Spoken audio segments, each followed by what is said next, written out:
ကြီးပကံရောက်တော့မှပကံရဲ့မင်းနဲ့သူရွာလေးကိုလည်းအလဲပတ်ဝင်ခဲ့ပါတယ်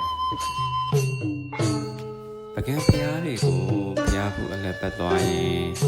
မင်းနဲ့သူရွာလေးကိုလည်းဝင်ရောက်လေ့လာခဲ့ပါတယ်ပကံအညာဒေသရဲ့ရကန်းစင်လေးဘိုင်းရင်ထဲတွေအညာချီစစ်စစ်နဲ့ပြုလုပ်ထားတဲ့အဝယ်စားချီတဲ့တွေကိုလည်းလေ့လာရင်းဝယ်ယူခဲ့ပါတယ်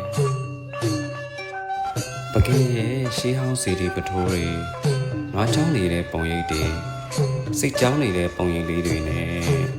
အညာတွေရဲ့ပပတဲ့ရှုခင်းတွေကတတ်မှတခါဆိုတော့အမတ်တရားဖြစ်စေခဲ့ပါတယ်ပကံအညာကြီးလက်ဒေသတွေရဲ့ရှုခင်းတွေရဲ့